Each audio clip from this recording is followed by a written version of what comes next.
Game over. Game over. Lights out. Yeah, that's fine.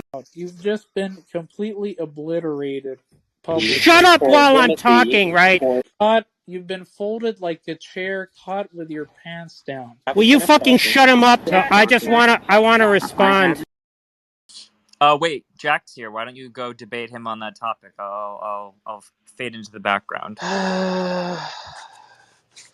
What's the point of debating Jack if he's just gonna say that he doesn't understand things? Well, what does he understand? Maybe clarify. It's just a critique about his view where apparently desirability can be perceived. Or desirability is a type of mental state that can be perceived. So I have several objections for that. One is a type of bootstrapping objection on saying that if you take it that desirability is a perceptual state, right, then to say that you can somehow perceive value properties and that therefore come to the conclusion that something is desirable, that itself would require a perceptual state, right? The perceptual state would be the fact that you're evaluating those properties within the object as being desirable.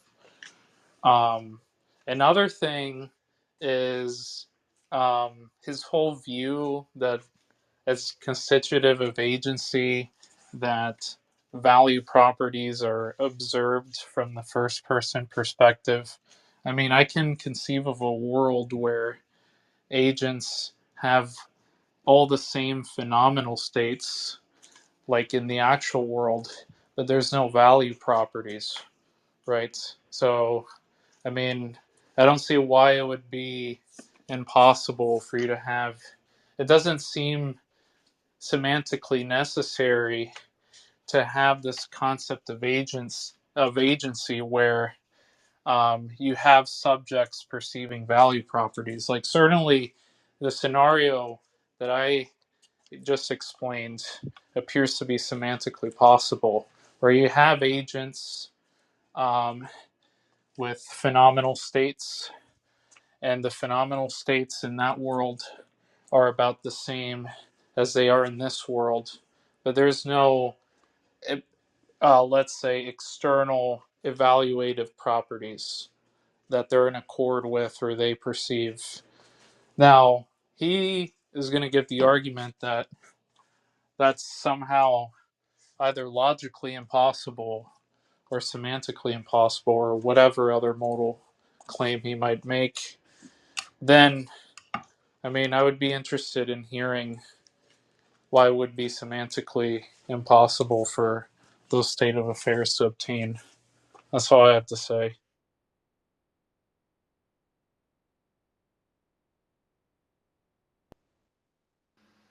Drop the mic. I mean, I don't really understand either objection. I don't see why it would follow that there'd have to be this additional perceptual state over and above the perception of the value property. And I don't see what phenomenal states have to do with it at all. I don't see how they're relevant at all. So I just don't get it. There are the type of states that pertain to our experience of such properties that you're positing. I'm talking about intentional states, so I don't see what the relevance of phenomenal states to that is. Are the intentional states that you have in mind also phenomenal in the sense that one part that's constitutive of the intentional states is that it could be in or out of accord with the set of norms, and the other part is that it perceives value properties. Is that the idea? I don't understand the question. I just asked if you thought that the intention part of what it means for something to be an intentional state is that those value properties, let's say, enter the perceptual relatum that the agent. But they're commitments, so they're normative states. They're normative states. Yeah. And you want to say that it's constitutive of intentionality that um, there's this accordance relation between the agent and the normative states. You mean that the agent could be out of accord with their Yeah. commitments? Yeah, that's right. And if the agent acquires the belief that they should be in accord with the norm, what would precede that fact is that they were perceiving value properties, That's right. correct? And you're saying that um, you can't have a world where agents have those intentional states, but there's no preceding facts that have to do with them perceiving external value properties, right? Well, you're familiar with the argument, right? For why value has to be external. Well, I mean, you could run it again, but isn't it something like if value properties if value properties are internal, then presumably there's no explanation as to why an agent is in or out of accord with a norm that they perceive as desirable, right? Whereas, No, no. The idea is that if value is something internal that's projected rather than something that's external and perceived, you would be then a spectator of your desire. yeah, Of you'd the be a mere spectator of your desire and you wouldn't be prompted to act. Okay, and you want to say that prompting, having, let's say, being prompted to act is some, let's say, some fact or some causal fact that's explained by some external set of properties to the agent. Yeah. Hmm. And I mean, this is interesting because um, I'm just going to be an eliminativist and say that um, those conceptions of agency that you have in mind are somehow these, let's say, these folk mental constructs that we develop in order to, let's say, arrive at certain goals that we have in mind. You might think that one goal that we have in mind is, um, let's say, view other agents like ourselves as responsible, and that therefore we invent these sort of conventions called norms, and then presumably we could conceive of us being in or out of accord with them. I mean, it just appears odd that um, in order to give an account for agency, there would have to be, let's say, a set of properties that you're positing onto your ontology in order to explain why agents can be in or out of accord with the norm, when I think under more parsimonious views like projectivism, like Humean projectivism, that could just be explained away by, I don't know, certain psychological facts about the agent, like what the agent finds desirable, right? Like, why is it the case that we would have to be committed to your view? Um, if we were to, let's say, be committed to such a things like agency, right? Why does it follow from agency? Well, presumably you're making it. I take it that you're not even making the claim that you're not simply making an explanatory case. You're also saying that it's constitutive of agency that these external value properties are perceived, right? They're a precondition for our agency, right? And I'm saying that if you're saying it's constitutive of agency that we perceive external value properties, presumably I think in the third person perspective, it It's sounds not in the third person perspective. first person perspective. Is that Yeah, it's in correct? the first person perspective. Yeah. And if you say it's constitutive of agency that we perceive them in the first person perspective, are you simply making a logical claim? Well, it is Or, logical because there's an argument for why. okay. I mean, so presumably you would think that it's inconceivable or logically impossible that the conjunction of these two propositions are simultaneously true. There is agency, but there are no value properties, right? And wouldn't that require you to think that? Well, obviously, it would require you to think that it would be semantically necessary that the concept of agency just refers to, at least in part, subjects perceiving external value properties and then judging those value properties as desirable, right? Well, it's a conceptual analysis. Yeah, I understand. And what I'm saying is that um, the the scenario that I'm presenting is that you have these agential duplicates in this world where um, they have all the same intentional states, right, as agents in the actual world, but phenomenally speaking, they don't come into contact with any value properties. Now, I take it that if you're a modal rationalist, and I think you are, if that at least is in principle conceivable, then it's possible for such a world like that to exist, right? How is that addressing the argument? I don't get it.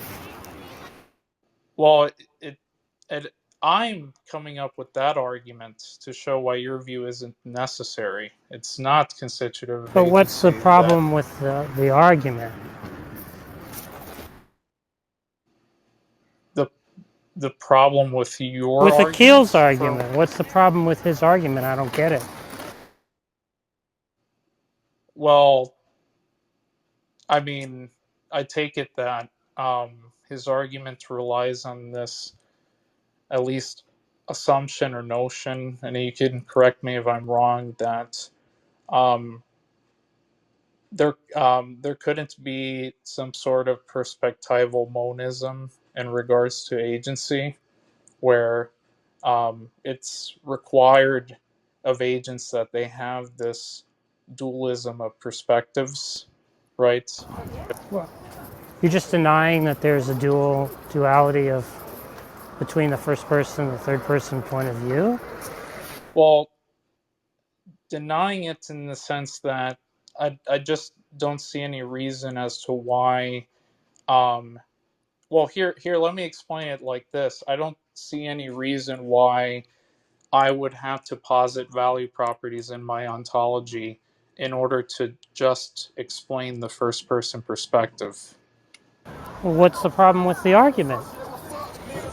Well, I think the argument, I think one issue that I find with the argument is that it it's saying what I'm saying, that the assumption is that you couldn't have uh, a perspectival monist view where the agent is only in the first person perspective and they couldn't come into reach in the third person perspective, even if there is no value properties. You're just saying that you think that the first person point of view and the third person point of view can be simultaneously inhabited. No, I never said simultaneously inhabited. I just said that um, I don't see. I don't. I mean, his view kind of relies on the assumption that the third person perspective is required alongside the first person perspective in order for us to make sense of evaluative judgments or not be a mere spectator of our desires. But I'm saying that it's at least prima facie conceivable that you have agents who can never have this detached perspective, but nevertheless, they're they're still able to make judgments about the world. They're still able to be in I actually order. don't see why the third person perspective matters at all to the argument, right? He's saying given the first person perspective, right, in order to be an agent, you'd have to be able to perceive in the first person, right? You have to be able to perceive value in the first Person person, perspective. right? Okay. Because if it were the case that our relationship to value was merely the perception that we have certain desires, right, in a detached way, then we could not be agents. And that's an analytic claim that's made, Well, he's right? giving an Uh, argument for it. okay. And um, so yeah, so the idea is if either value internalism is true or another non-externalist view is true, then we couldn't um, meaningfully differentiate between the first person and the third person perspective, right? We would just be a spectator of our desires, and we couldn't have like any, let's say, evaluative notion as to why these properties are desirable. Is that the idea? Well, there'd be no first person, Okay, and then but we wouldn't be agents. but I'm trying to understand this when he says that there would, if that duality didn't exist and it would all be inhabited by the third person, wouldn't it just follow trivially that under his conception we wouldn't be in the first person perspective, right? Because I think it's constitutive of the concept of agency that such a duality exists in the first place. Whereas if you were to take that away, we wouldn't be agents anymore, right? That just follows from his conceptual analysis of the first person versus the third person perspective. Yeah. Yeah, and I'm saying that um, the if we're interpreting this correctly, I'm saying that even if I were to presume your view and be charitable here and to grant you the whole stuff from perspectival dualism, um, it appears that at least in one respect, I could be committed to intentionality, be committed to these intentional states and all these normative properties, but I don't see why um, I would have to be committed to the view that that value is some sort of let's say external property to my mind, right? That I come into contact with in the world rather than just something that I project onto the properties I perceive, right? Like if I, like, let's say if I had all the same intentional states, but I didn't actually perceive those value properties. I just had the concept of value in my mind for some reason. Um, I don't see how that would be incompatible with agency. It seems like it's actually perfectly compatible. Well, then what's wrong with the argument? I don't get it. Well, I'm saying the argument goes wrong because it assumes that it's semantically necessary for agential properties to just refer to value properties. How does it go semantically wrong? Well, because your argument is somehow presuming that the scenario that I'm describing is inconceivable, and I'm arguing it's not Well, inconceivable. it's saying that if it were the case that we didn't perceive value, then the way in which we related to our to our desires would be in a detached way. And if that were the case, then we couldn't be agents because we couldn't be prompted. So, oh well, I'm not. I'm. I'm not even making an argument like that. I'm saying I'm granting you that if value internalism were true, um, we would be in a detached perspective rather than in a first person perspective. But that's not Yeah, what. so I'm just saying that it follows then, if you accept that, it follows then that if we are agents, right, value has to be external. Well, I mean, no, because I, I'm coming from the position that there is no value at all, but nevertheless there's agency. Wait, Right. wait.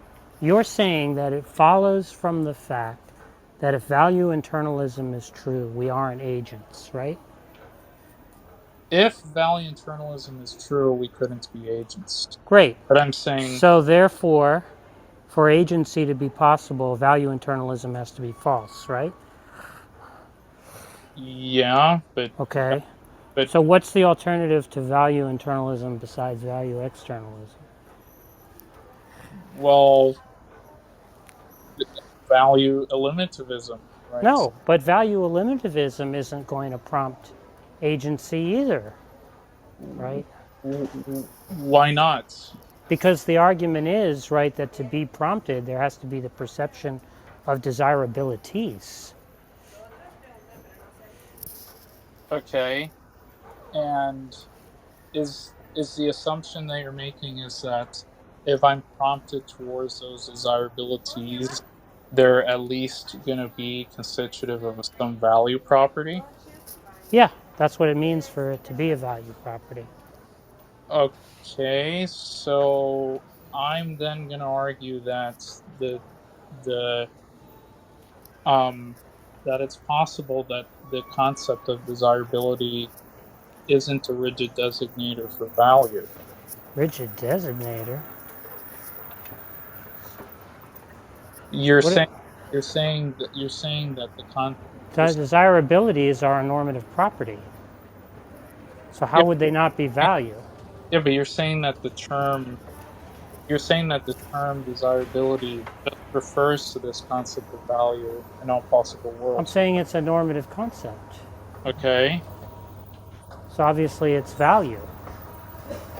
So the only question is if there are desirabilities, whether they're internal and external. And you're granting that we can't be agents if they're internal, if values are internal. So if we're agents, it follows that values are external. Values are external. Okay. And you're saying, well, I guess the part that I'm not tracking, or at least I'm not going to be committed toward, is this notion that if I accept agency, I would have to accept value external and not value limitativism, right?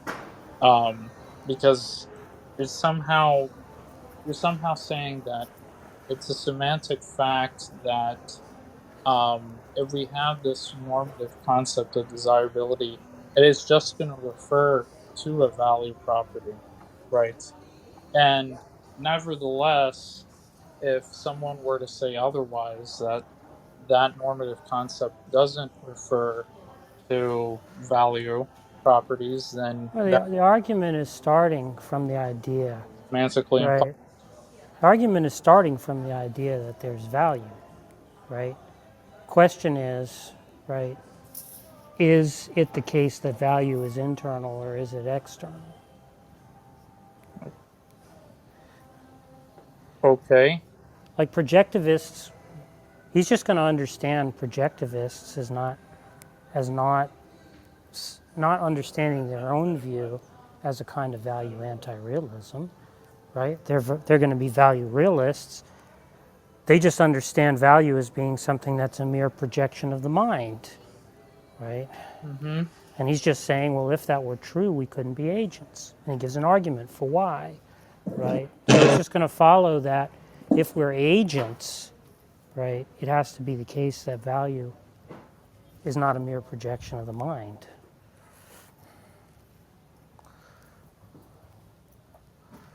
Mm-hmm. I understand, but He's not making an argument against eliminativism, though I but suppose that it will follow from his argument that eliminativism will entail some kind of anti-realism about agency. I that's the part where I don't see follows at all. I think that would require a separate argument because He's saying that, right, in order for us to be prompted to act, right, which is Mhm. constitutive of us being agents, since we can't, since we can't relate to our own desires as mere spectators and simultaneously okay, be agents, that we have to be prompted to act by desirabilities in the world. prompted by the desirability to act in the world. Okay, Prompted by the perception of desirabilities in the world, right? In the first person rather than the third person. and if I say that if we're prompted to act by some notion of desirability that's conceptualized by the agent, but they're not perceiving any value properties out there in the world, you're saying that because it leads to the detached perspective, and we can't be agents under the detached perspective. Um, that therefore, we would there would be no agency under Yeah, the journalist view. I think that's right, yeah. Okay, and here's where I respond to that. Um, Number one, um, let's say if let's say just gonna put you an example. I have a cake in front of me, and I come to the conclusion that the cake is desirable, and the explanation for why I find the cake desirable is just due to some set of psychological facts. I just desire the cake, right? Now, presumably, you're going to say if the desirability of the cake is explained by my own desires, then I would just be observing some set of facts internally, right? But I wouldn't be, um, let's say, I take it that prompted is a motivational term. So That's you're right. that I'm not going to be motivated to act Mm-hmm. because I'm just merely observing the set of psychological facts. Mm-hmm. Okay.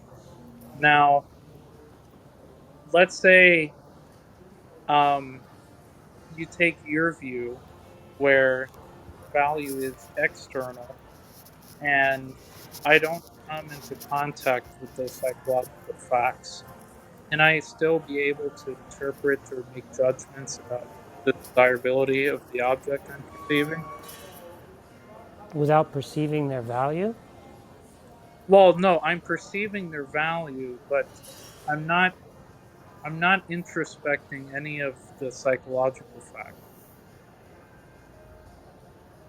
So I don't understand why you're asking that.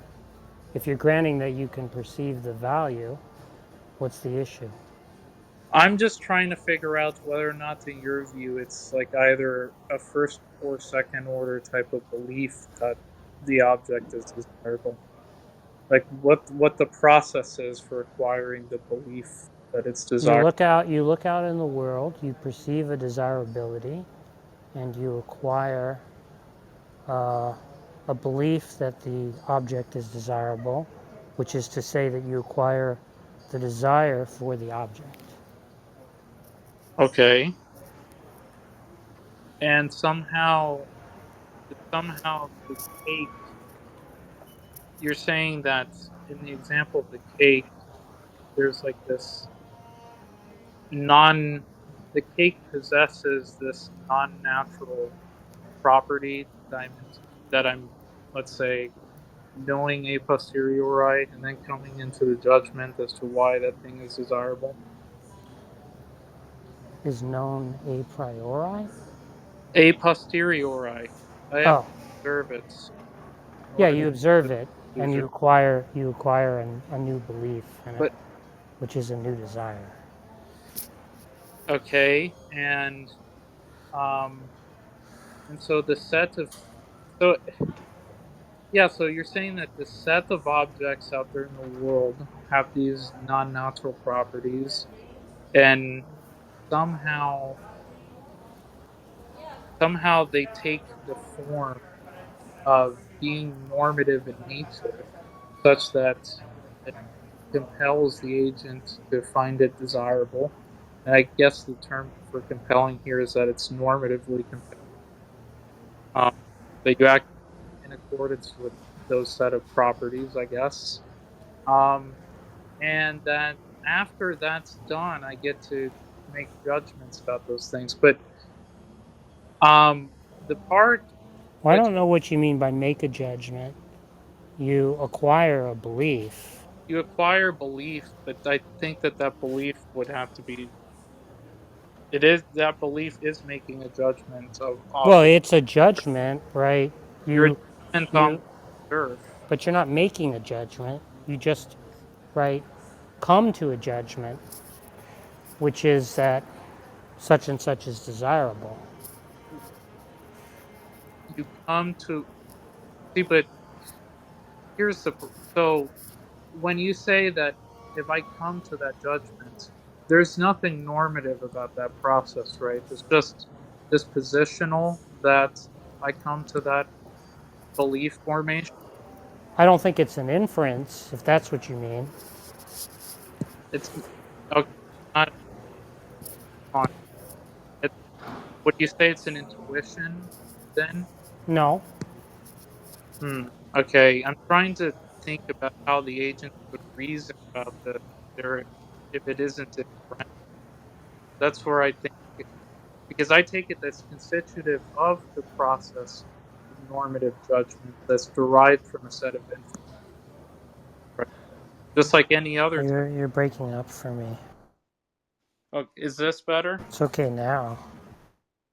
Yeah, what I think that I'm not understanding is this idea of coming to these judgments in a non-inferential way, because I take it that those types of judgments are going to be a form of reasoning about why the thing that why the set of things that they're perceiving are desirable, and I take it that reasoning is going to be inferential in nature, right? Why they're desirable? I mean, Yeah, presumably they're irreducible, so there wouldn't be an answer to that question. oh, so I mean, if I mean, I take it that if it doesn't have an explanation, then of if it doesn't have an explanation, then I mean, I just take it that um, how would we have a notion exactly that something externally is causing us to form those beliefs, right? And then whatever comes to form our beliefs doesn't have an explanation. I don't think that's coherent. I was just saying that the justification for something being valuable doesn't have to exist, right? It could be irreducibly valuable. it could be irreducibly valuable. Yeah. Okay, and but wait a minute. Yeah, it could be irreducibly valuable, but this account that you have, of epistemic friction, this account of how we come to form our beliefs, you're going to say that that isn't derivable from a set of inferences, correct? I don't see why it would be. Well, I mean, I I take it that's constitutive of the process of forming judgments about the world, that you have a preconceived idea as to what the criteria is for something that's valuable or not valuable. And from that criteria, you're able to infer which set of properties that you're observing fits into either the valuable criteria or the not valuable criteria. I don't. I guess I don't understand. So, if this objection, why would that be specific to value rather than anything else? Like if I said I look out at the world and I acquire the belief that it's raining outside, right? Okay. You want to say that that has to be inferential? Is that the idea? Well, Because if it the inference does, I part, don't see why uh, a sensibility theorist couldn't make the same move about evaluative beliefs, right? If you say that every time we look out into the world, we see that it's raining outside and come to believe, therefore, that it's raining outside, that that's actually inferential, why is it that the sensibility theorists can't say the same thing about evaluative beliefs? I just don't see why there's a special problem for value there.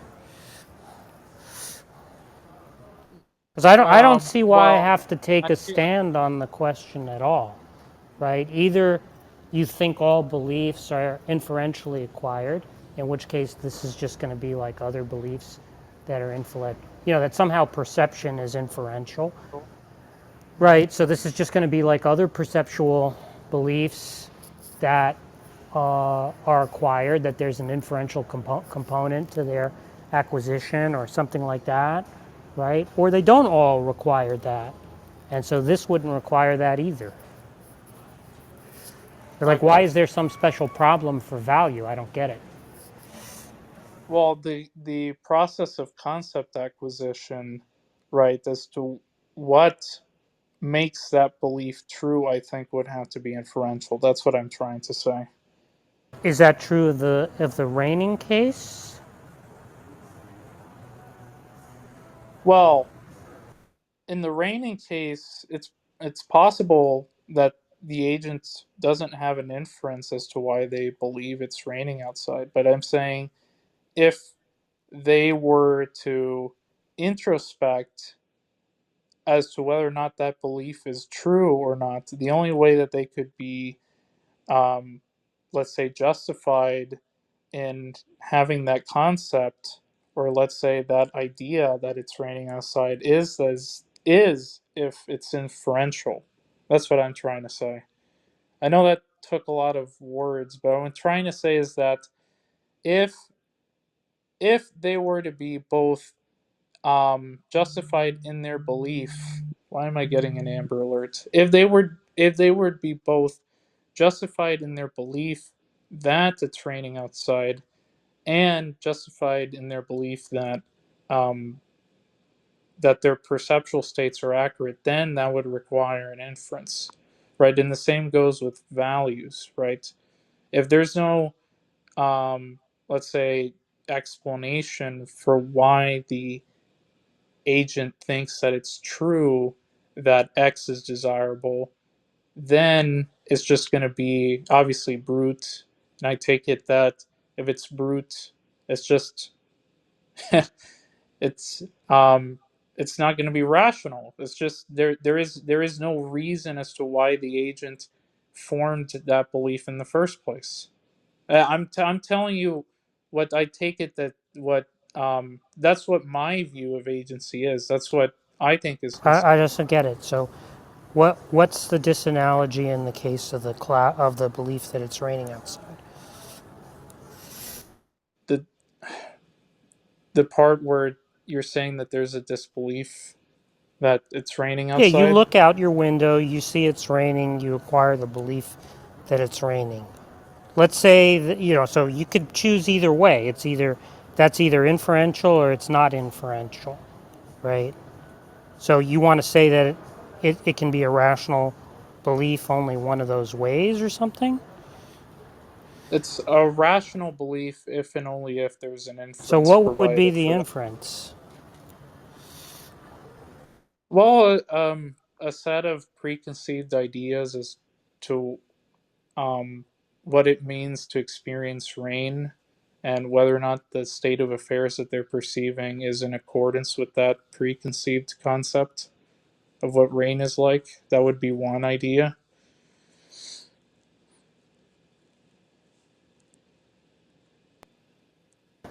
Um, but how is the concept acquired in the first place?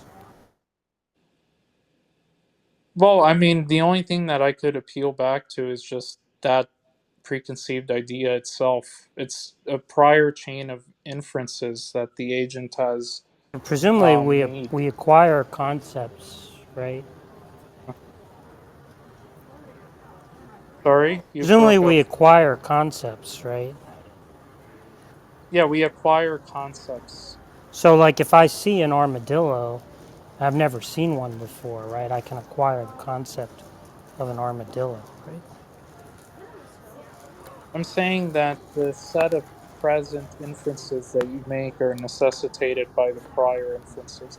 I'm trying to understand like the acquisition of the concept of an armadillo. Why is that different from acquiring some belief that something is valuable? What's the difference there?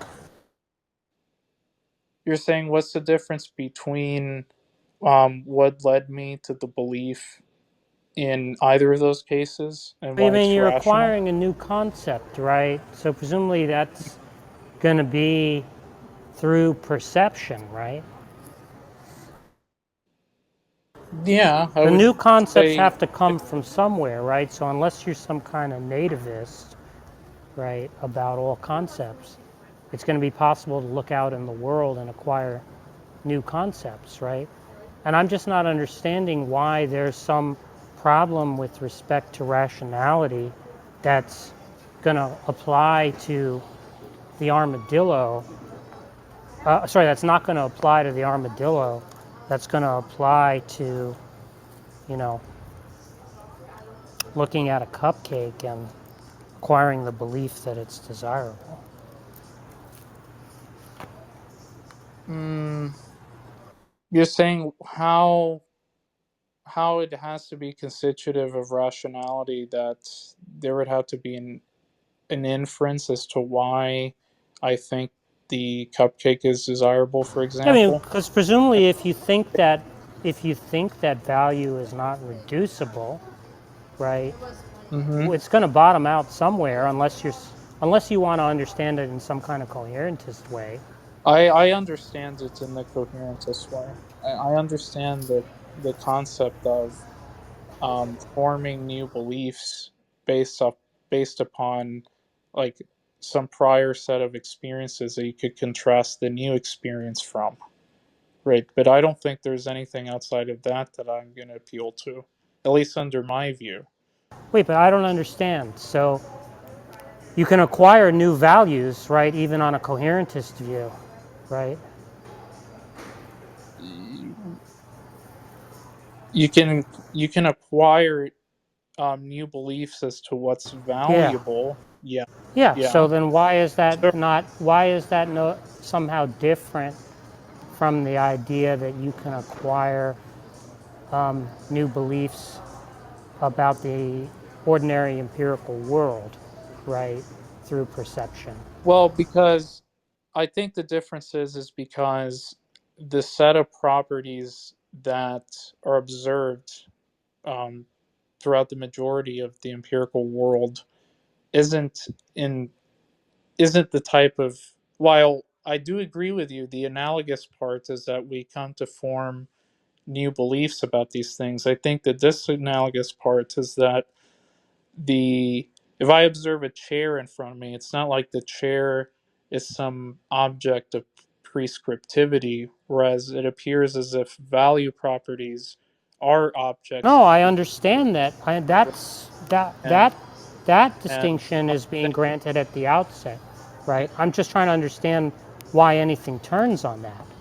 I'm because I'm interpreting objects of prescriptivity to be the type of thing that, while in principle you could form beliefs about them, um, they don't constrain your mental content in the same way that objects that aren't of prescriptivity do constrain. I'm not getting this. So you acquire a new value, right? What explains that? You acquire a new value. Yeah. Well, what explains? Yeah, what explains that? Um, let's say the prior set of um, let's say mental states that you have that No, form the but it's not going concept to of be the case. Well, what do you mean? You mean causally?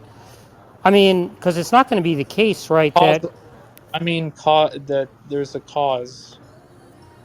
There's a causal well, if relation. you're granting that it's causal and not inferential, then I don't see why you're raising a problem about perception. Well, because the perception, at least in part, the type of difference that we're drawing in here is what's being perceived, and I'm saying if it's an object of prescriptivity, it's not going to determine us into thinking that the object I actually. didn't say anything about determinants. Well, yeah, fine, you could say determine. I don't have a problem with the word determine now that I think about it, Mm-hmm. but I still don't see what the problem is, right? So if you're caused to have a belief irrationally, right, internally, right, then you don't think that's some special problem for that view of evaluative beliefs, that can happen. Okay, So then why would it be a problem on my view? I'm try to give me a minute or two to think about this. Is it um I don't want I maybe might have used the incorrect word, but it appears like it would be, and you can correct me if I'm using the incorrect word. It appears that it would be necessitated by the fact that I'm perceiving these objects of prescriptivity that I come to form those beliefs because it's constitutive of agency that I'm perceiving those properties, right? Well, I think, let me think, necessitation. Um,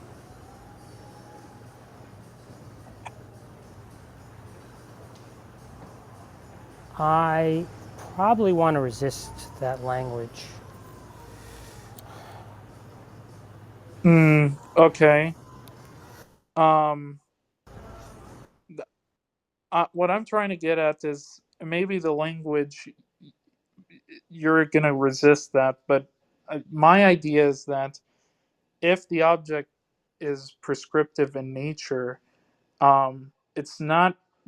I don't think there is going to be a relation of constitution or a relation of necessitation, only because normative properties are the type of properties that aren't law-like or dispositional. That the agent could be in or out of accord with those properties that they're perceiving.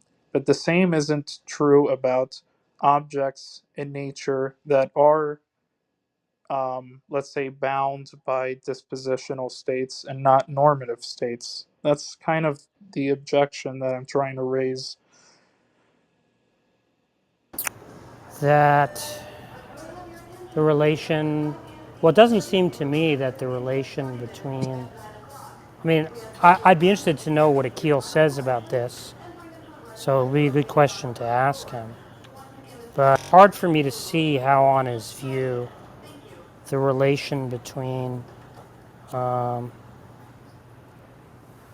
the value and the valuer, the way in which the valuer comes to know the value, that relation is nomological. Mm-hmm.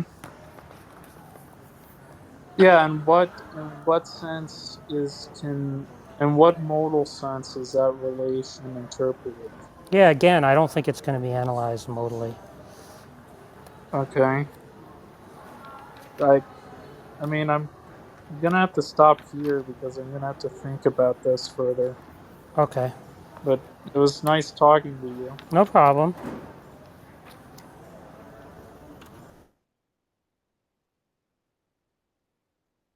Was everyone entertained? I'm sure we put everybody to sleep. I don't see. Oh, we should blame Roger for that.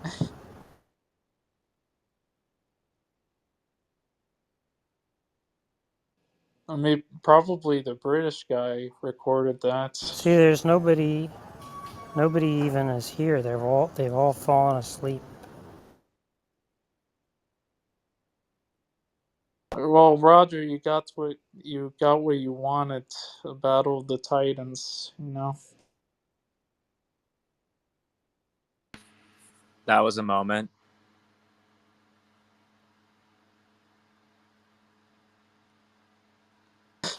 Richard says Darth Arianus just got fucked. Now, come on, that's not necessary. What's the argument that I got fucked? Who's Richard? It's Simon. Oh, don't say that. Richard. Okay. Ryan. Richard, don't say things like that.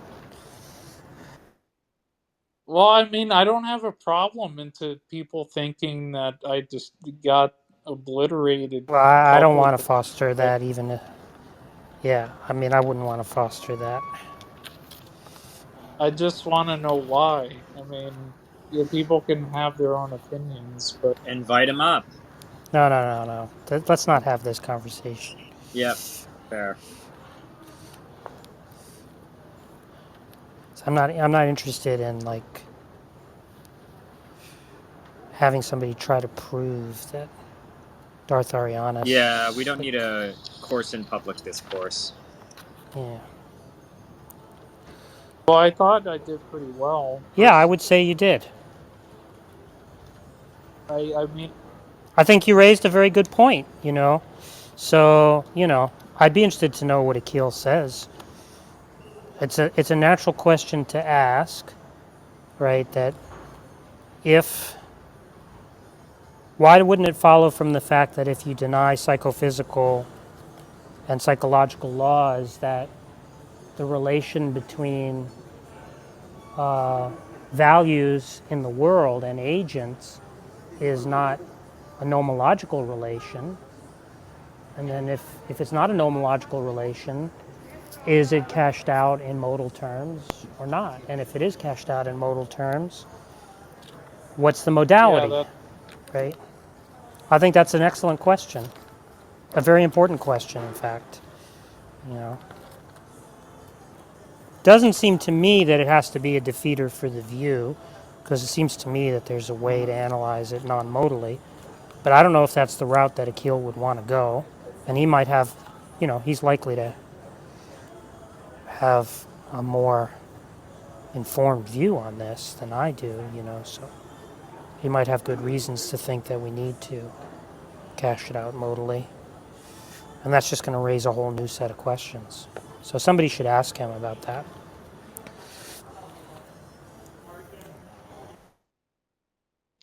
Haiti, how many hours has this room been on?